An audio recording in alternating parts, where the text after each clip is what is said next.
Hello students, I am Dr. Umesh Bansod from the Department of English, J.M. Patel College, Bhandara, Maharashtra. In today's lecture, we are going to discuss the famous poem The Builders by H. W. Longfellow. H. W. Longfellow एक American poet है, American लेखक है। The builders इस कविता के माध्यम से वो हमें किस बात को समझाना चाहते हैं, उसे हम समझने का प्रयास करेंगे। परिंदों को यकीनन मंजिल मिलेगी, यकीनन परिंदों को मंजिल मिलेगी, ये उनके फैले हुए पर बोलते हैं। अक्सर वो लोग खामोश रहते हैं जमाने में जिनके हुनर बोलते हैं।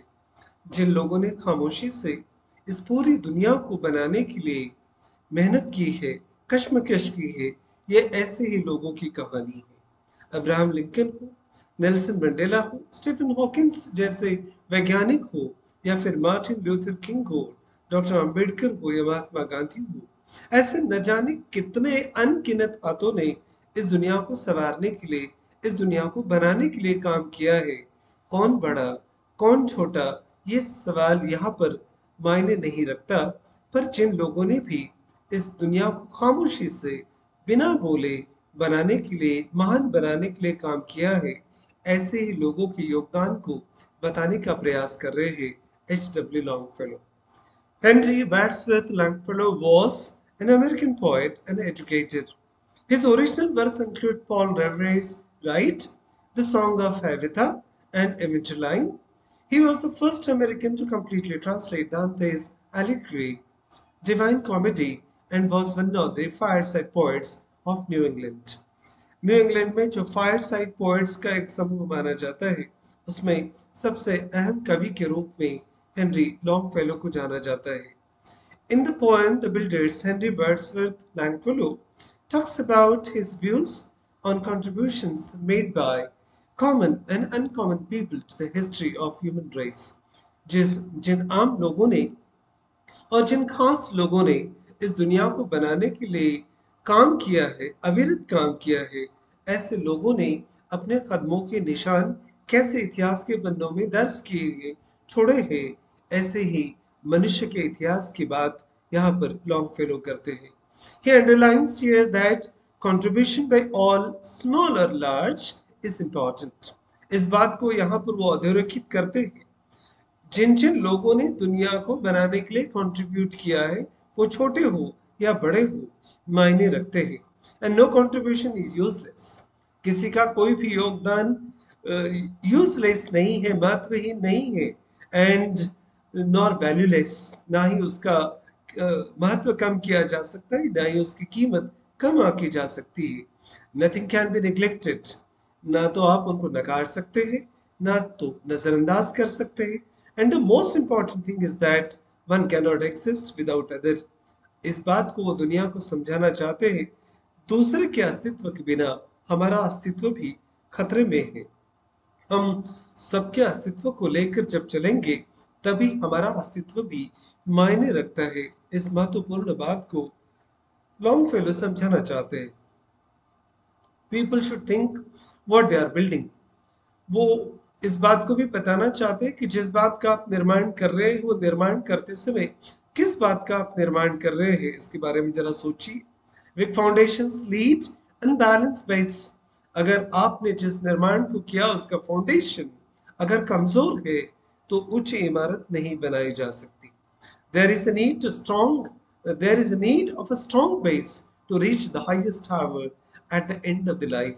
जिंदगी के सबसे ऊंचे मकाम पर पहुंचने के लिए उस फाउंडेशन का, उस बेस का सबसे मजबूत होना भी जरूरी है। ऐसे कौन से फाउंडेशन की बात लॉन्गफेलो करते हैं, इस कविता के माध्यम से हम समझने का प्रयास करेंगे। यहाँ से स्टैंजा 1 शुरू होता है और पहली लाइन से वो अपनी बात को बहुत बखूबी इस कविता के माध्यम से बताने का प्रयास करते हैं। All architects of fate, all are architects of fate, सारे के सारे लोग, सभी लोग अपने अपने भविष्य के निर्माता हैं। आर्किटेक्ट्स डिजाइनर कहो, बिल्डर कहो, अपने भविष्य का निर्माण मनुष्य खुद करता है। Working in this walls of times, इस कविता में जो important phrases Longfellow use करते हैं उसमें सबसे अहम शब्द है वॉल्स ऑफ टाइम्स। और वॉल्स ऑफ टाइम का मतलब होता है एक रियल टाइम, जिस रियल टाइम में आप अपने सारी जिम्मेदारी को एग्जीक्यूट करते हैं, to execute its assigned task. हर एक व्यक्ति को इस जीवन में एक काम मिला है, एक टास्क मिला है। इसी टारगेट को लेकर मनुष्य इस धरातल पर आते हैं, अपने अपने जिम्मेदारियों को निभाकर चले जाते हैं। इस चलते हुए समय में, इस वॉल्स ऑफ टाइम में, इस रियल टाइम में जो लोग अपना काम बखूबी निभाकर चले जाते हैं, वो लोग सारे के सारे आर्किटेक्ट से अपनी किस्मत के, some with massive debts and some great. अब कुछ लोग बड़ा काम करते हैं, बड़े उद्देश्यों को हासिल करते हैं, बहुत ह्यूज और इनॉर्मस टास्क होते हैं। कुछ लोग बहुत महान काम करते हैं, some with ornaments of rhymes. कुछ लोग इन कामों को डिसाइड करके ठान कर करते हैं, some with ornaments of rhymes. Ornaments of rhymes का मतलब होता है सारे के सारे लोग बिल्डिंग्स बनाएंगे जरूरी नहीं, सारे के सारे लोग लड़ाइयाँ लड़ेंगे ये भी जरूरी नहीं है। कुछ लोग म्यूजिक के माध्यम से, कविता के माध्यम से, साहित्य के माध्यम से इस दुनिया को और महान बनाने का प्रयास करते हैं। इन सारे लोगों का कंट्रीब्यूशन इस काम में, इस दुनिया के क्रिएशन में इम्पॉर्टेंट है। ये पहला स्टैंजा इस बात को उजागर करता है। The poet says that all people, no matter who they are, where they come from, are architects of fate. वो सारे लोग, कौन आया, कहाँ से आया, छोटा था कि बड़ा था, पता नहीं, पर ये सारे के सारे लोग इस पूरे ब्रह्मांड के क्रिएशन के निर्माता है, भविष्य के विधाता है। All people who completed their given task are the builders and creators of the future. जिन लोगों ने अपने अपने दिए गए काम को बखूबी निभाया, वो सारे के सारे लोग भविष्य के निर्माता है। And contribution of some people is great and large. कुछ लोगों का कंट्रीब्यूशन बड़ा है, महान है। Some people contributed with their poetry, music और आर्ट। कुछ लोगों ने कविता के माध्यम से, म्यूजिक के माध्यम से, कला के माध्यम से इस दुनिया को संवारने का काम किया है। They all have more or less impact on the history of human race. उन सारे लोगों ने कम या अधिक तौर पर इस दुनिया को प्रभावित किया है। And this is a very optimistic, the poet is very optimistic in the stanza and believes that all inhabitants of the earth as having contributed to the balls of time, इस रियल टाइम में, इस चलते हुए समय की घड़ी के रफ्तार के साथ सभी ने कुछ न कुछ तो कंट्रीब्यूट किया है। दूसरे स्टैंजा में जाकर वो इस बात को बहुत बहुत ही पावरफुली आर्गुमेंट करते हैं, नथिंग इज यूजलेस। जो लोग ये मानते हैं कि दुनिया में कुछ चीजें बिल्कुल निरर्थक है, इस बात को समझ लीजिए कि इस दुनिया में यूजलेस कुछ भी नहीं है।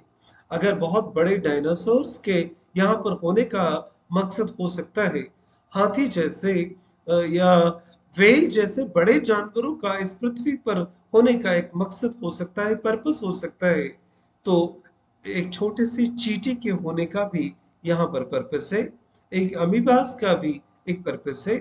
जो इंसेक्ट्स, क्रीचर्स नहीं दिखाई देते आंखों से, उनका भी कोई तो भी उद्देश्य है।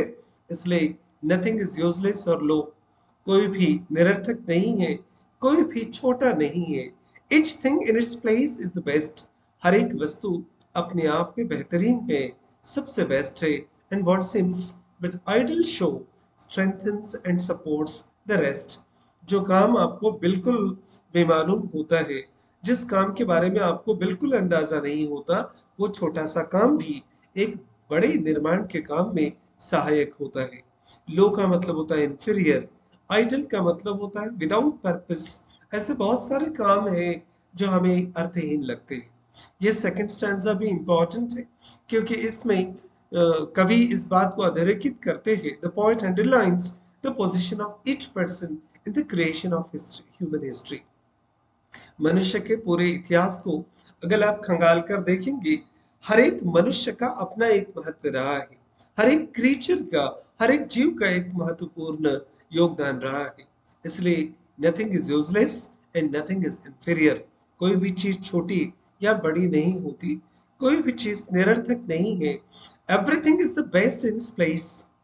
एक पिकॉक का, एक मोर का इतना सुंदर रूप अगर देखकर हम मोहित हो जाते हैं, तो एक छोटे से बटरफ्लाई के सुंदर पंख भी हमें मोहित करते हैं। सब खूबसूरत है, सब बेहतरीन है, and no matter what one person might think of another. और एक व्यक्ति दूसरे व्यक्ति के बारे में क्या सोचता है ज्यादा अहमियत नहीं रखता। Their contribution to matters. पर ये लोग इस दुनिया के निर्माण में अपना जो योगदान दे जाते हैं, वो योगदान इंपॉर्टेंट है। And when something seems to be valueless but idle show it really has a deeper impact. अगर आपको कोई काम छोटा लगता है, वैल्यूलेस लगता है, आपको ऐसा लगता है जिसकी कोई कीमत नहीं है, आप इस बात को भी समझिए कि उसका भी परिणाम इस बड़े क्रिएशन में होता है। The smaller actions also supports the larger action. Gandhi ji को देश को आजाद कराना जितना इम्पोर्टेंट है, तो उस योगदान में किसी एक आम आदमी का झंडा लेकर योगदान देना भी उतना ही इम्पोर्टेंट हो जाता है।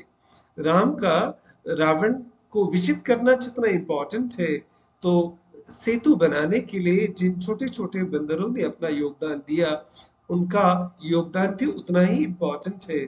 इसलिए किसी के योगदान को हम कम नहीं आंक सकते। लॉन्ग फेलो इस बात को और आगे उजागर करते हैं। For the structure that we raise, तीसरे स्टैंजा में वो बात करते हैं कि जिस स्ट्रक्चर को हम बड़ा करते हैं, बनाते हैं, the time with materials filled, our todays and yesterdays are the blocks with which we build. हम जिस बात का यहाँ निर्माण करते हैं, जिसको बनाते हैं, क्रिएट करते हैं, time is with materials field, समय को हम अपने इतिहास से भरते जाते हैं। अब जो जो काम करेंगे वो इतिहास के सारे ब्लॉक्स को भर देगा। आर टुडेज एंड यस्टरडेज, दो अलग अलग इंपॉर्टेंट शब्दों को यहाँ वो उद्धृत करते हैं। आर टुडेज, टुडेज ये शब्द पुराने इंग्लिश में, मिडिल इंग्लिश में शायद टुडेज के लिए इस्तेमाल किया जाता था। अभी इस प्रकार से हम नहीं लिखते, ये टू डेज टुडेज बन गया। तो आज का वर्तमान समय और बीता हुआ भूतकाल, ये दो समय सबसे ज्यादा इंपॉर्टेंट है। इन्हीं के आधार पर, इन्हीं के फाउंडेशन पर आपका भविष्य तय होने वाला है। और यही वर्तमान और भूत, यही ब्लॉक्स है, वही ईंटें हैं जिससे हम समय का निर्माण करते हैं। This past and future memories are important that we feel in this world. और इस दुनिया को हम और बेहतर बनाने का प्रयास करते हैं।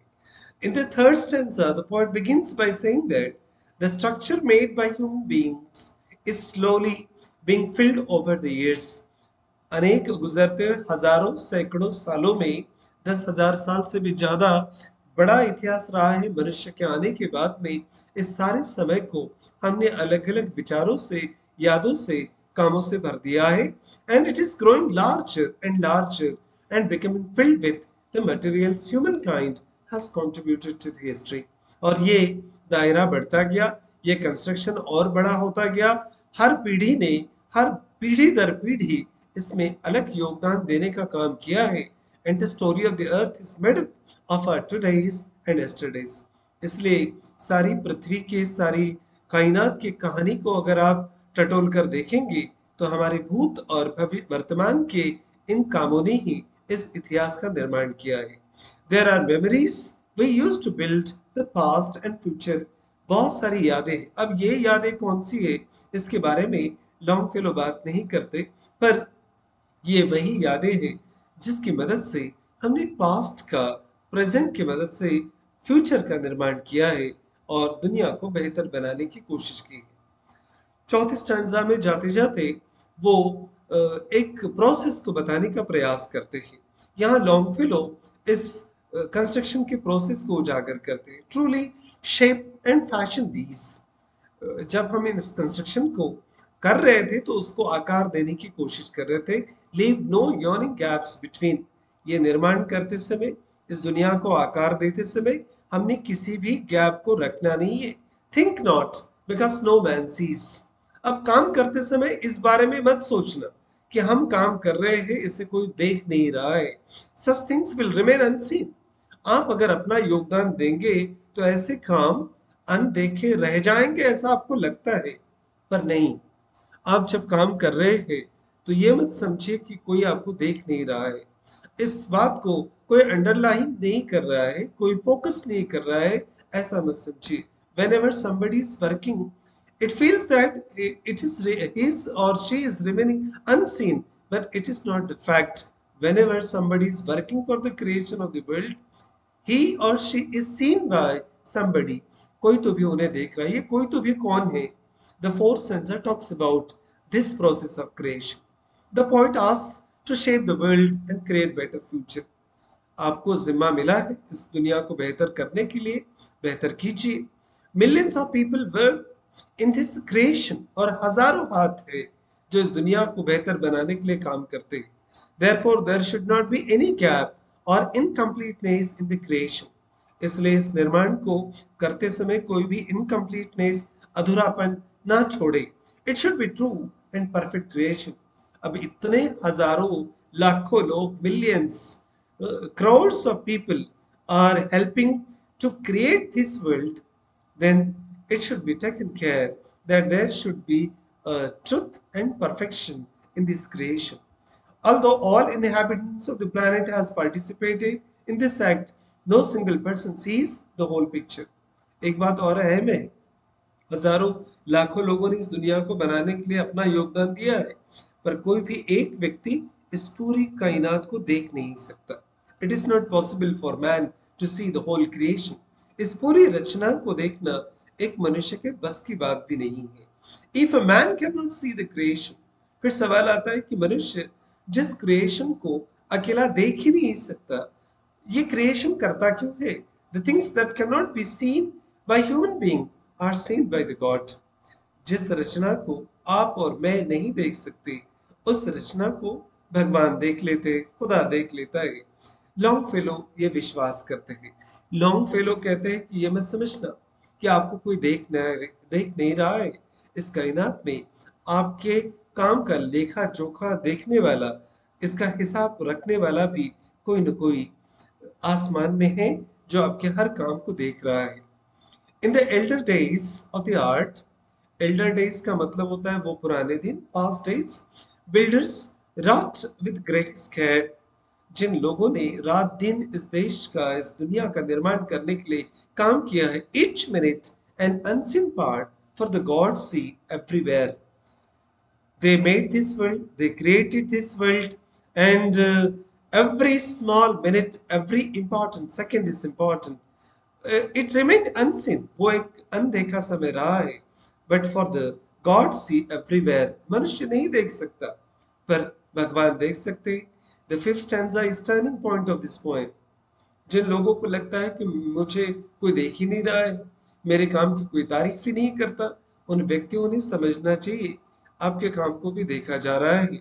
Here poet goes back to the history, to time before modernity. आधुनिक युग से थोड़ा पीछे जाकर लॉन्ग फेलो इतिहास को समझने का प्रयास करते हैं। Builders were devoted to their task. जिन लोगों ने इस दुनिया को बनाने के लिए योगदान किया है, आप अंदाजा लगाइए कितने समर्पित लोग रहे होंगे। क्या चमत्कार किया लोगों ने जिन्होंने ताजमहल बनाया? क्या हाथ रहे होंगे जिन्होंने ताजमहल जैसा परफेक्ट बिल्डिंग बनाया? पिकासो की पेंटिंग्स देखिए, हैंगिंग गार्डन ऑफ वेनेजुएला देखिए, चाइना की दीवार देखिए, या फिर गिजा के पिरामिड देखिए। कौन थे ये लोग जिन्होंने इतने परफेक्शन के साथ दुनिया के ऐसे नायाब आश्चर्यों को बनाकर छोड़ दिया? इसलिए इन लोगों ने, पिछली पीढ़ी ने भूतकाल में सारा अपना डिवोशन ऐसे ग्रेटेस्ट केयर के साथ क्रिएशन को दे दिया है। Their lives were clearly dedicated to their constructions. इस दुनिया के निर्माण के लिए उन्होंने अपने जीवन को न्यौछावर कर दिया था। And although they could not understand the impact, अब इसका परिणाम क्या था? ये कितनी सुंदर दुनिया बनने वाली है या बन रही थी, इसको शायद उन्होंने नहीं देखा अपने रहते। The things unseen were seen by the God. पर जिनको उन्होंने नहीं देखा, उस सारी क्रिएशन को भगवान देख रहे थे। Only God is able to see everywhere and knows how the world is evolving. दुनिया कैसे बन रही है, किस प्रकार से प्रगति हो रही है, किस प्रकार से इस दुनिया को बनाया जा रहा है, सिर्फ भगवान ही इस बात को देख सकते हैं। इस बात में लोग विश्वास करते हैं, इसलिए let us do our work as well. हर एक व्यक्ति ने अपनी जिम्मेदारी को बखूबी करना है, निभाना है। बस ये बात अगर हर एक व्यक्ति के समझ में आए तो दुनिया ऐसे ही स्वर्ग हो जाए। हर एक व्यक्ति का जन्म यहाँ पर किसी मकसद से हुआ है, दुनिया में आए हैं। जितना बेहतर कर सकते हो बेहतर करिए और इस दुनिया से रुखसत हो जाइए। दुनिया जैसी है आपके जाने के बाद उससे बेहतर होनी चाहिए, यही मकसद हमारे जीने का है। Both the unseen and seen make the house where gods may dwell। जिस मंदिर का निर्माण कर रहे हैं, जिस दुनिया का निर्माण कर रहे हैं, ये भगवान का भी घर है और भगवान इस घर में रह सके इसलिए इस घर को ब्यूटीफुल, एंटायर एंड क्लीन, पूरी कायनात को बहुत सुंदर बनाना और अच्छे से रखना, ये हमारी भी जिम्मेदारी हो जाती है। The speaker turns back to his intended listeners at the point asking that everyone does their work as well, whether that be work which is unseen or sin। हर एक व्यक्ति जो इस दुनिया में आया है उसको काम करना है, आपके काम को कोई देखे या ना देखे। It is important to work on the house where God may dwell। जिस घर में भगवान खुद रह सकते हैं उस घर का निर्माण करते समय आपको थोड़ा कॉशियस होना पड़ेगा। The world should not fall into physical और मॉरल डिसरिपेयर। अब आपस में झगड़ा करने से, एक दूसरे के चरित्र के ऊपर छींटे उछालने से, अपने चरित्र के निर्माण को ना करते हुए चरित्र को खराब करने के काम में हमें नहीं लगना चाहिए। It must remain beautiful. ध्यान रहे कि इस दुनिया में, इस देश में, इस कायनात में भगवान भी वास करते हैं, तो भगवान के रहने के लिए ये घर भी हमने उतना ही ब्यूटीफुल, क्लीन रखना चाहिए, without broken systems of a time wasted और जजमेंट ऑफ अदर्स। हमने बिना समय गवाए लोग क्या करते हैं इस फैसले में ना पड़ते हुए, लोगों को फैसले देने की आदत बहुत जल्दी पड़ जाती है। जज बनने की कोशिश हमने नहीं करनी चाहिए। जिसको जजमेंट करना है वो जजमेंट करने वाला कहीं ना कहीं बैठा है, उसे तय करने दीजिए। हमें सिर्फ ईमानदारी से अपना काम करना चाहिए। else our lives are incomplete। अगर हम ऐसा नहीं कर पाए तो हमारी जिंदगी अधूरी है। Standing in these walls of times, समय के इस अंतराल में जब हम खड़े होते हैं, broken stairways where the feet stumble as they seek to climb। अगर इस समय में हम अपनी यादों का, दुनिया का निर्माण कर रहे हैं, इस वॉल्स ऑफ टाइम में जब दुनिया हम बना रहे हैं, तो टूटी हुई सीढ़ियों से हम ऊंचाइयों को हासिल नहीं कर पाएंगे। ऐसी सीढ़ियां जो टूटी है, ब्रोकन है, पैर लड़खड़ाएंगे, लोग गिर जाएंगे, अपनी ऊंचाइयों को छू नहीं पाएंगे। तो ऐसी टूटे फूटे वस्तुओं का निर्माण हमने क्यों करना चाहिए? This is our responsibility to create all the things with truth and permanence। और तब तक हम दुनिया को बेहतर नहीं बना पाएंगे। The poet puts the greatest importance on various kinds of works, the impact they have on the progress of humankind। He believes that without the walls of time, the lives of humanity are incomplete।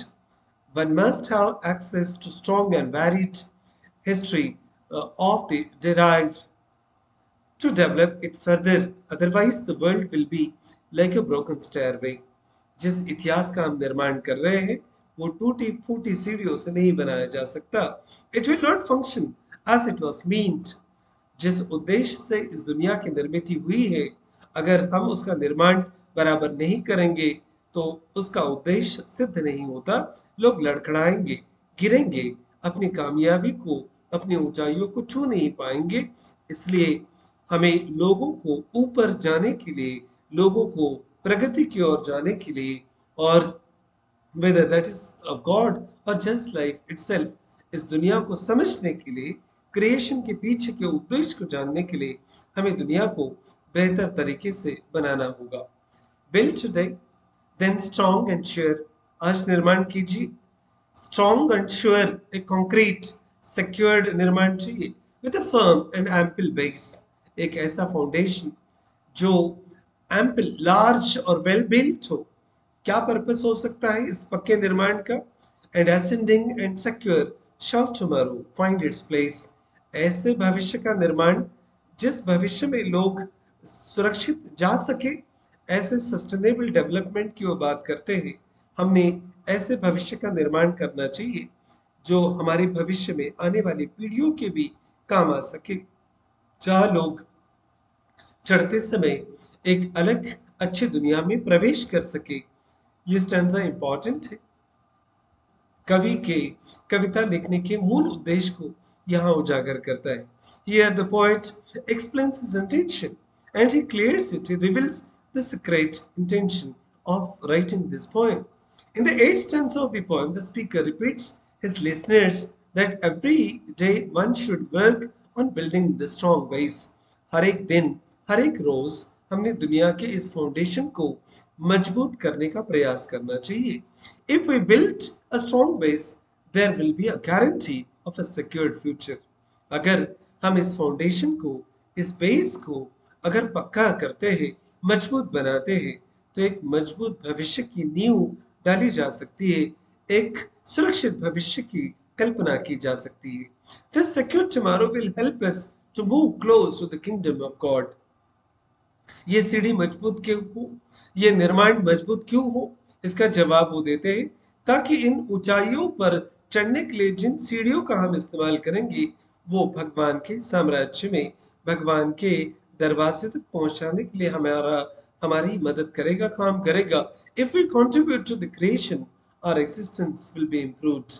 हमारा खुद का अस्तित्व तो सुधर ही जाएगा, पर पीढ़ियां जिन ऊंचाइयों को हासिल कर सकती है, उन ऊंचाइयों तक पहुंचने के लिए ये मजबूत फाउंडेशन, ये मजबूत सीढ़ियां हासिल भगवान को हासिल करने के लिए मदद करेगी। ये आखिरी स्टैंजा वो इम्पोर्टेंट है इस कविता में। दस अलोन कैन बी अटेन, इसलिए वो प्रॉमिस करते हैं, कमिटमेंट करते हैं लो इसी तरीके से हम उस उद्देश्य को हासिल कर सकते हैं। कौन सा उद्देश्य? To those turrets where the eye sees the world as one vast plain। उस ऊंचाइयों को, अगर इस पूरी दुनिया को अगर हम एक फोर्ट समझते हैं, एक कैसल समझते हैं, किला समझते हैं, इस किले के सबसे ऊंचाई वाले टावर पर हम इन मजबूत सीढ़ियों से पहुंच सकते हैं और उस ऊंचाइयों पर पहुंचने के बाद में फिर हम इस दुनिया के पूरे वास्ट प्लेन को, पूरी कायनात के रचना को हम दे सकते हैं at one boundless reach of sky. और सबसे बेहतर होगा कि इतने विशाल आसमान को भी हम देख पाएंगे। दुनिया बहुत विशाल है, पर यह कैसे पता चलेगा? जमीन पर हम पूरी दुनिया को देख नहीं पाते। जब हम अपने बेस्ट एफर्ट्स को देंगे, अपने बेहतरीन से बेहतरीन प्रयासों से इस दुनिया को बनाएंगे, तभी उस ऊंचाइयों पर पहुंच कर हम पूरी दुनिया की विशालता को महसूस कर पाएंगे। पर जरूरी है पहले उस ऊंचाई पर पहुंचना, और जरूरी है उस ऊंचाई पर पहुंचने के लिए सबसे बेहतर निर्माण करना, ताकि आने वाली पीढ़ियां भी हमारे आने के उद्देश्य को समझ सके। In the final stanza, the poet assures that we can attain the highest tower at the end of life only through the strong construction, and the whole castle-like structure on the vast plain of the world will be visible for us. It will give us true understanding through God, and one will have a boundless reach of the sky to look out over and clear view of one's own life. अपनी जिंदगी के जिस चित्र को हम देख नहीं पाए, उस ऊंचाई पर पहुंचने के बाद ये जिंदगी, इसका मकसद, इसका रहस्य भी हमें समझ में आएगा। The meaning of existence and history of human kind. हम अपने अस्तित्व को और मनुष्य के इतिहास को भी बेहतर समझ लेंगे, पर कब? जब हम उस ऊंचाई को हासिल कर लेंगे तब। Let us hope that this explanation will help you to understand this poem in a better manner. एक लंबी कविता थी, पर दुनिया का निर्माण भी उतना ही लंबा है, उतना ही बड़ा है। उम्मीद करते हैं ये डिस्कशन आपको मदद करेगा इस कविता को बेहतर तरीके से समझने के लिए।